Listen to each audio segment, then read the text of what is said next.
there's a problem back here in this closet that I'm going to try and solve today. You can see that the more you hang clothes on here, the more stuff you have hung on here, the more this bar droops. This clothes rod. It's got this little bracket up here, and this bracket is held into the ceiling by 4 screws. That's it. So what happens is, or what I think is going to happen, is we're going to be going down the road and we're going to hit a bump, and this bar is going to go up and come back down, and it's going to pull this bracket right out of the ceiling. So I'm going to do something to alleviate that problem today, and let me show you what the what that bracket actually looks like, so you'll understand better understand the problem. So see that bracket, how the bar goes through it, and we have clothes on it now, and it's weighted down all the way to the bottom of this bracket. We hit a bump, it's going to go up, come back down, and it's going to pull those 4 screws along with the bracket right out of the ceiling. So that's what I'm going to try and fix today.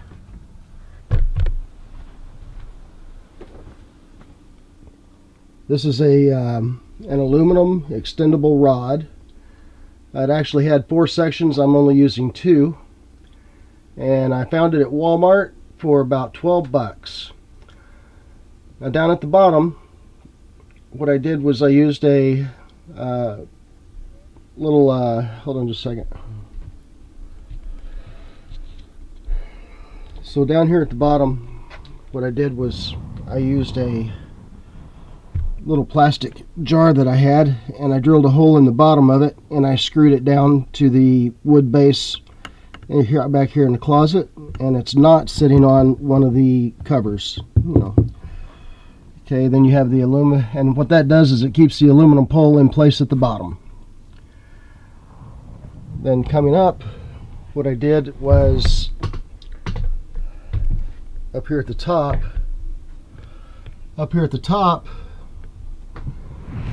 you can see that I used a Dremel, and I shaped the top of the pole to match the curve of the curtain rod, and until it was about halfway deep, and then I just used 2 self-tapping screws, 1 on each side on the tabs, to attach it. Leveled it with the world and extended it to where you see it now, and I tightened that real tight, and that's it. That's my solution. Tell me what you think in the comments. I'm gonna give it a try, and we'll see how it works. If it doesn't work out, of course you guys will be the second to know. But this seems pretty steady. I'm probably going to put something in there to keep that from happening. Hear that? So if things are rattling, and that's just this bar. That's just this bar tapping against this bracket, like that. So I'll put something in there to prevent that tapping, and that'll be it. That's my solution.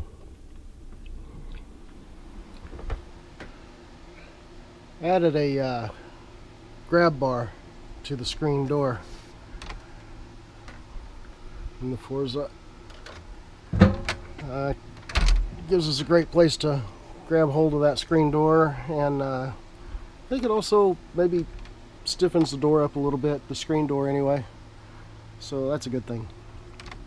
I want to show you guys something that might be unique to the Winnebago Forza. It's not what it has, but what it doesn't have. Do you see what's missing? If you guessed no ladder, you're right. There is no ladder. I asked about having one installed at the dealership, and as it turns out, there's also no structure to install a ladder. No structure behind the rear cap to install a ladder. So I had to come up with a solution.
This is the pad that the air conditioner sits on. It's kind of like a foam rubber pad, this gray pad right here. This white tab is a spacer tab. It's a guide that tells you how much you need to crank down on this bolt right here to pull the air conditioner down and compress this pad. And you're supposed to pull it down until this tab touches the top of the roof, which is right here. Okay, so that's what it's supposed to look like at all four corners of each air conditioner, not like this.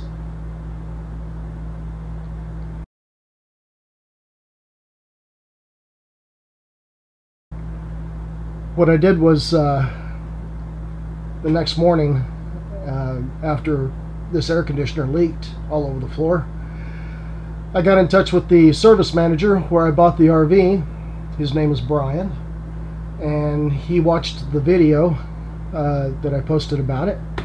And first thing he asked me to do was to open up the air conditioner and take a look at these white tabs right here. And he said that this tab is a spacer guide, and you're supposed to crank down on this bolt until this tab touches the top of the roof, which is right here. And that compresses this pad that the air conditioner sits on and prevents condensation water from leaking in underneath the air conditioner. And that's what we think, that's where we think the water was coming from. And I've gone to both air conditioners, both of them needed attention, and cranked down on these bolts until these tabs look just like this one. And so far, this air conditioner, I've been running it for a couple days now. So far, this air conditioner hasn't dripped a drop since I've done that. So hopefully that was the issue, and that issue is now solved.